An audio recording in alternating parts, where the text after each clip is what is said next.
ঠিক আছে, প্রথম ভিডিওতে আমরা এতক্ষণ দেখছিলাম যে দুটো সরল দোলগতি সম্পন্ন তরঙ্গ, তাদের উপরিপাতে তরঙ্গ দুটির কম্পাঙ্ক সাধারণ কিছুটা তফাৎ। তরঙ্গের দুটির প্রথম দুটি তরঙ্গের কম্পাঙ্ক সামান্য তফাৎ, অর্থাৎ তর্কের খাতিরে ধরে নিয়েছি প্রথমটার n1 আর পরেরটার কম্পাঙ্ক n2, n1 greater than n2, কিন্তু এই পার্থক্যটা অত্যন্ত কম।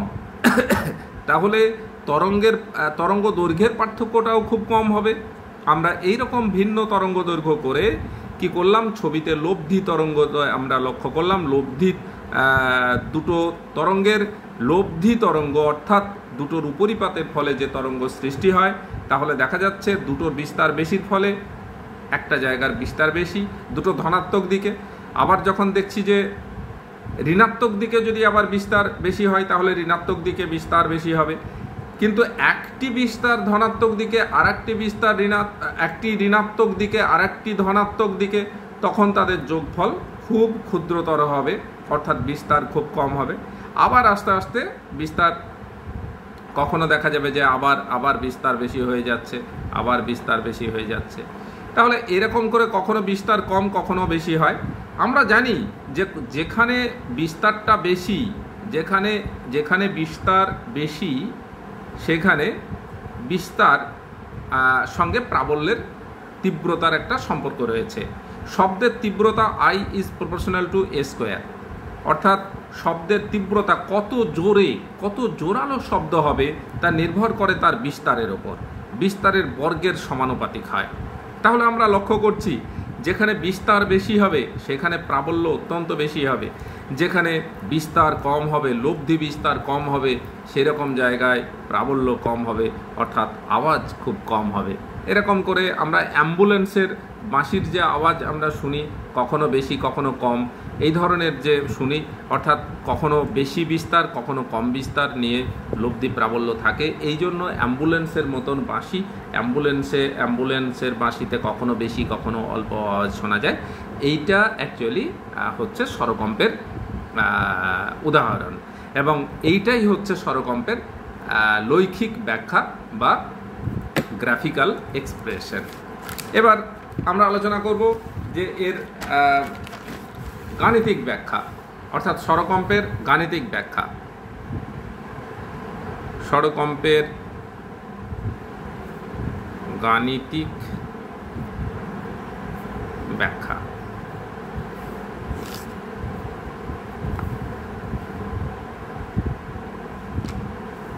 খুব সিম্পল, ভেরি সিম্পল।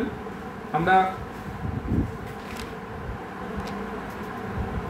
দুটো সমীকরণ আমরা আগেই ধরে নিয়েছিলাম, দুটো সমীকরণ, দুটো সরল দোলগতি সম্পন্ন কণা, অর্থাৎ দুটো তরঙ্গের সমীকরণ। একটাকে মনে করি y1 equal to a sin 2 pi n1 into t and y2 equals a sin 2 pi n2 into t মনে করা গেল। আমরা তর্কের খাতিরে ধরে নিয়েছি n1 greater than n2, but এই ডিফারেন্সটা খুব কম। এবার এদের উপরিপাতের ফলে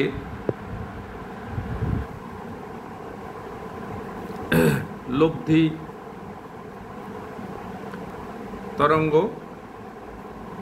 তরঙ্গের সমীকরণ কত হবে?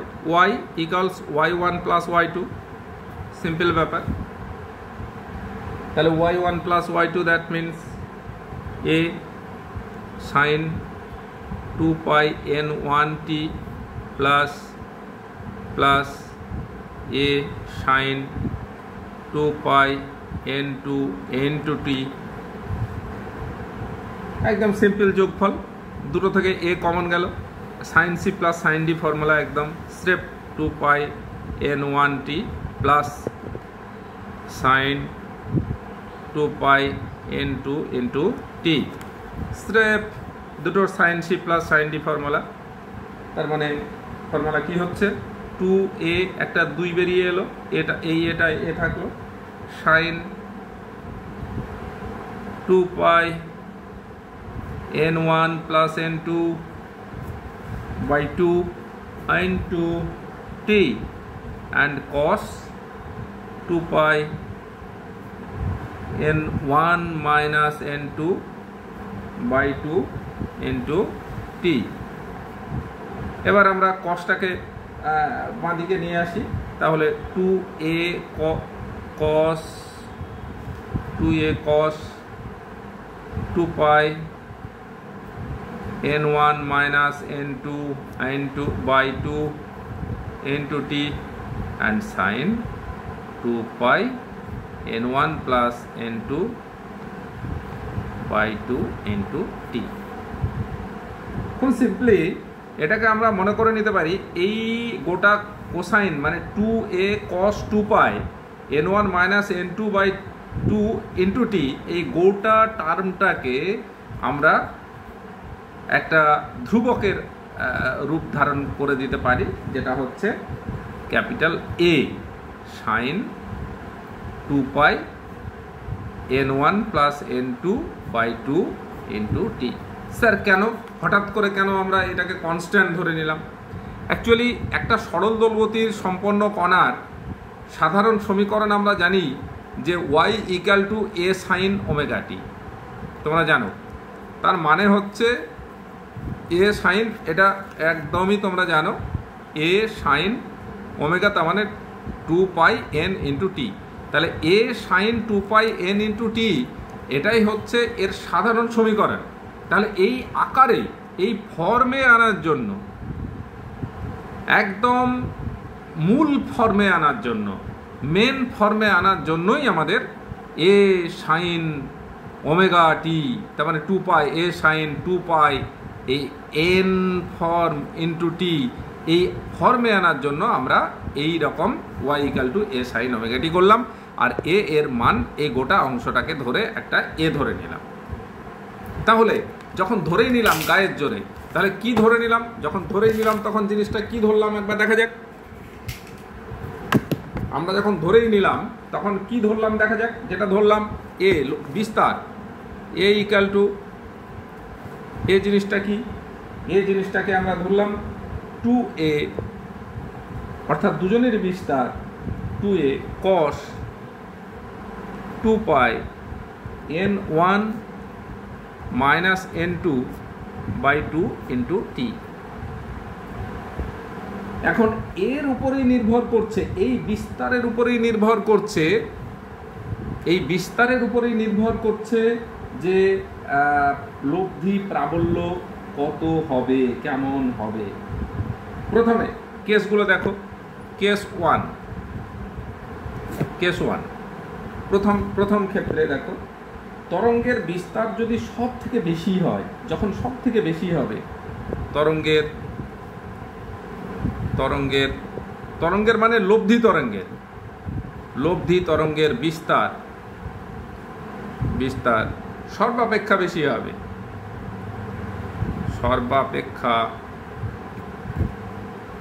হবে, কখন হবে?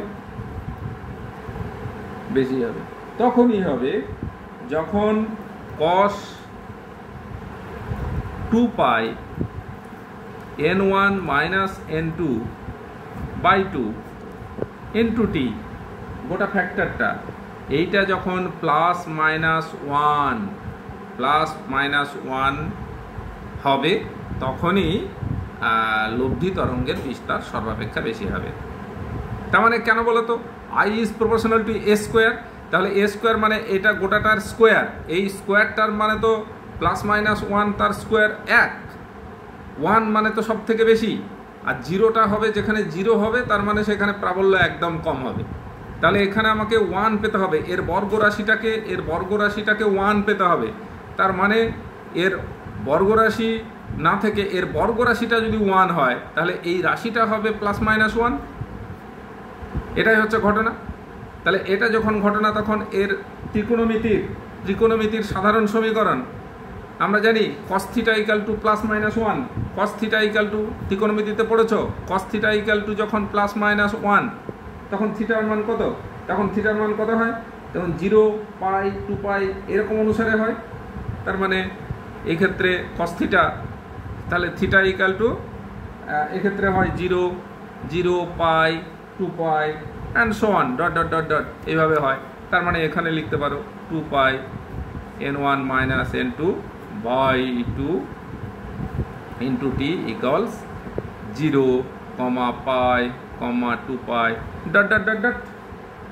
তার মানে একদম চললো। বা টি ইকুয়াল টু একই রকমভাবে t equal to 0 comma 1 by n1 minus n2 2 by n1 minus n2 3 by n1 minus n2 and so on এইভাবে চলতে থাকবে। তাহলে লক্ষ্য করো দুটো সময়ের যে পর্যায়ক্রমিক সময় অর্থাৎ ডিউরেশন, টাইম ডিউরেশন, এক্ষেত্রে টাইম ডিউরেশন কত হচ্ছে, দুটো সময়ের যে পর্যায়ক্রমিক সময় ব্যবধান, তাহলে পরপর দুটি সময়ের পর্যায়ক্রমিক ব্যবধান এই দ্বিতীয়টা মাইনাস প্রথমটা, যে কোনো দ্বিতীয়টা মাইনাস প্রথমটা, তার মানে ব্যবধান সমান সমান হয়ে যাবে 1 বাই n1 মাইনাস n2। তাহলে এই সময়ের ব্যবধান তার মানেই হচ্ছে ক্যাপিটাল টি, তাহলে কম্পাঙ্ক হচ্ছে এর অনন্যক। তার মানে অতএব কম্পাঙ্কের ব্যবধান অর্থাৎ কম্পাঙ্কের ব্যবধান বা স্বরকম্পাঙ্ক, তাহলে স্বরকম্পাঙ্ক বা কম্পাঙ্কের ব্যবধান কিসের ব্যবধান এটা একটুকু স্পষ্ট করা যাক। মানে পরপর দুটো জোরালো শব্দের মধ্যবর্তী ব্যবধান, পর দুটি জোরালো শব্দের মধ্যে ব্যবধানের যে সময়কাল সেটাই হচ্ছে পর্যায়কাল। সেই পর্যায়কাল হচ্ছে ক্যাপিটাল টি।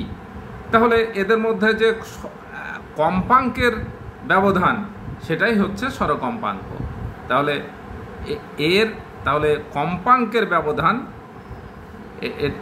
কম্পাঙ্কের ব্যবধানকে বলা হয় পরপর কম্পাঙ্কের ব্যবধান, সেটাই হচ্ছে স্বরকম্পাঙ্ক।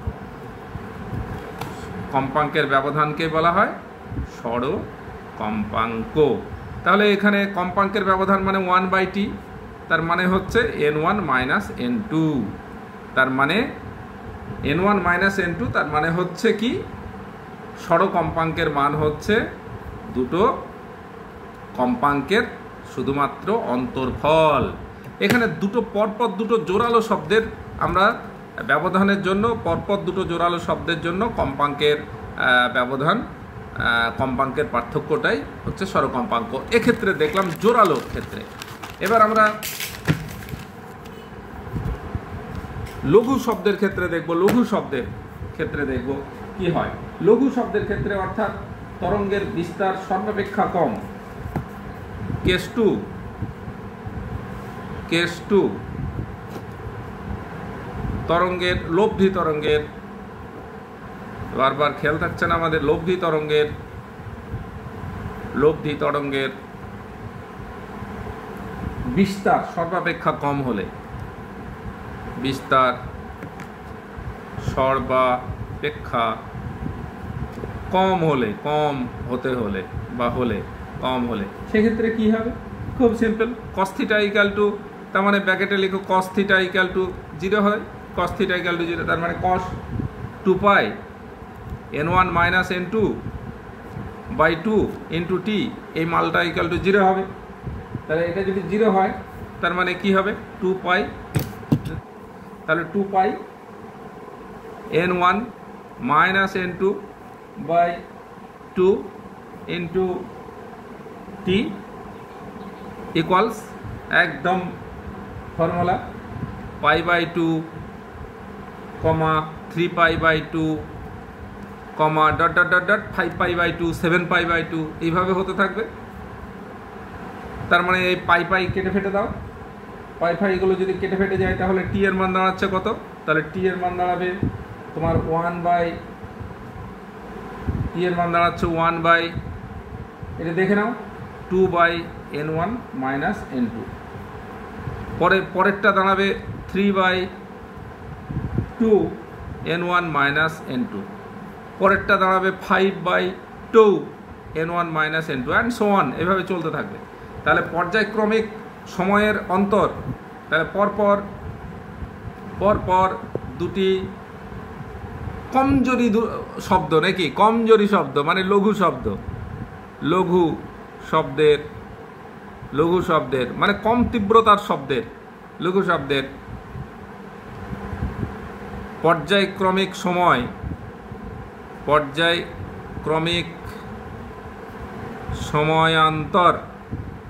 সময়ান্তর কত হবে? দুটোর পরেরটা থেকে আগেরটা পরপর দুটোকে বিয়োগ করে দাও, তাহলে ডেল্টা টি সময়ান্তর অবশ্যই হয়ে যাচ্ছে দেখো n1 - n2। তাহলে কম্পাঙ্কের অন্তর বা বিয়োগফল অন্তর হয়ে যাবে 1/Δt = n1 - n2। এক্ষেত্রেও খুব স্পষ্টভাবে দেখা গেল যে দুটি লঘু শব্দের অর্থাৎ দুটি ক্ষুদ্রতর তীব্রতার শব্দেরও যে শব্দের সৃষ্টি হওয়ার যে সময়কাল বা দুটোর পরপর যে কম্পাঙ্কের তফাৎ সেটাই স্বরকম্পাঙ্ক, অর্থাৎ n1 - n2টাই হচ্ছে স্বরকম্পাঙ্ক। সুতরাং স্বরকম্পাঙ্কে আমরা লক্ষ্য করলাম যে বেশি অধিকতর তীব্র অর্থাৎ জোরালো শব্দের পরপর জোরালো শব্দের ক্ষেত্রেও ব্যবধানটাও হচ্ছে দুটো কম্পাঙ্কের ব্যবধান, অর্থাৎ n1 - n2। আবার যখন আস্তে অর্থাৎ লঘু শব্দের ক্ষেত্রেও আমরা লক্ষ্য করছি যে স্বরকম্পাঙ্ক হচ্ছে দুটো কম্পাঙ্কের বিয়োগফল। সুতরাং আমরা এই সিদ্ধান্তে এসে উপনীত হলাম, সুতরাং এই সিদ্ধান্তে আসলাম, সুতরাং দুটি তরঙ্গের স্বরকম্পাঙ্ক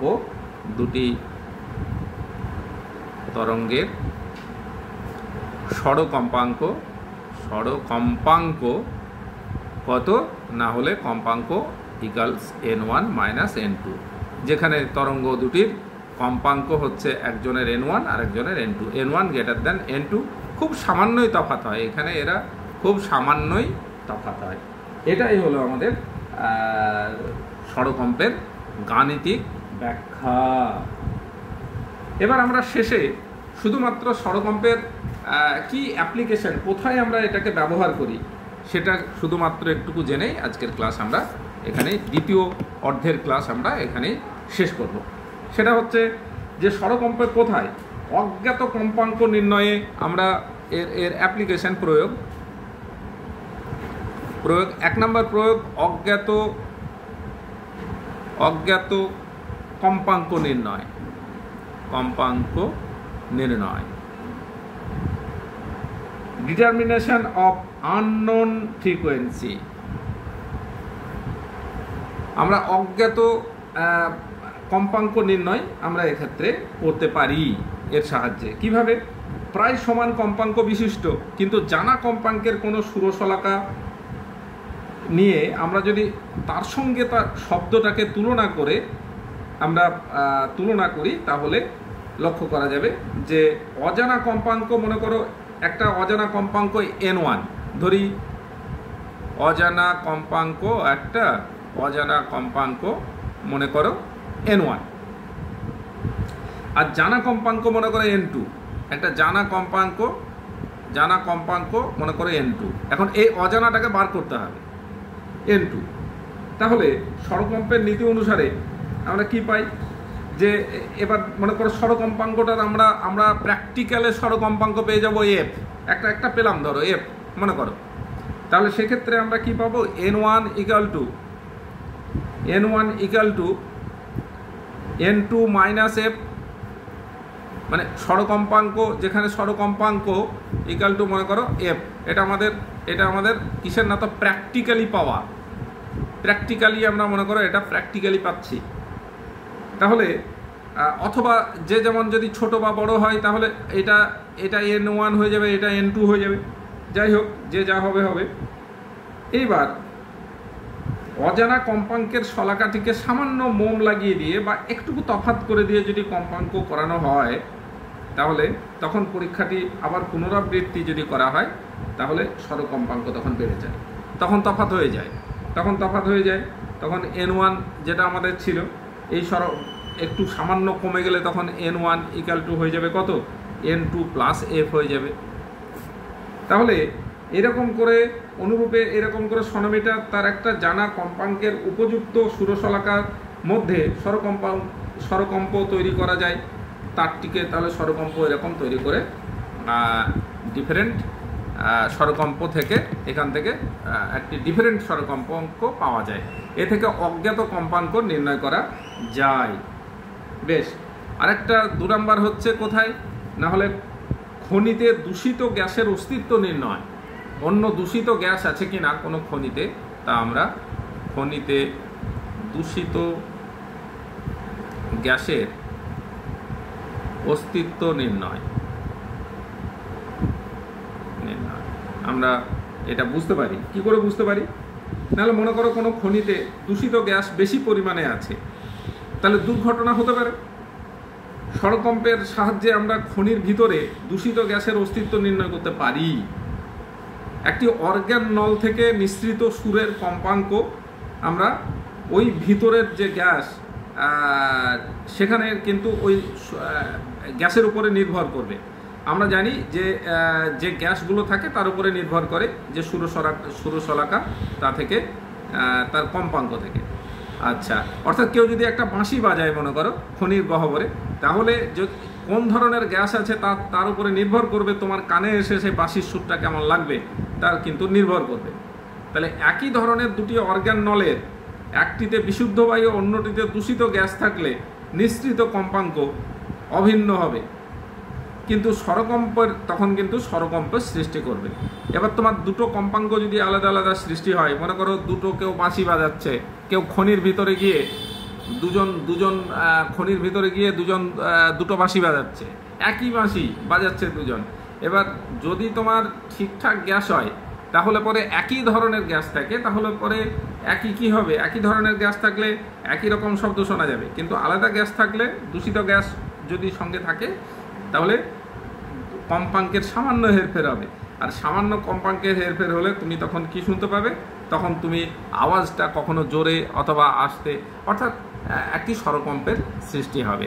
এরকম একটা স্বরকম্পের সৃষ্টি হবে, তখনই তুমি বুঝতে পারবে যে ওখানে দূষিত গ্যাস আছে। যাই হোক, এই স্বরকম্পাঙ্কের এখন বর্তমানে আরও অনেক অ্যাপ্লিকেশান উঠেছে, কিন্তু এগুলোই দীর্ঘদিন ধরে আমাদের জানা প্রয়োগ। ঠিক আছে, নট সো মোর টুডে, আজকে এই পর্যন্তই হলো।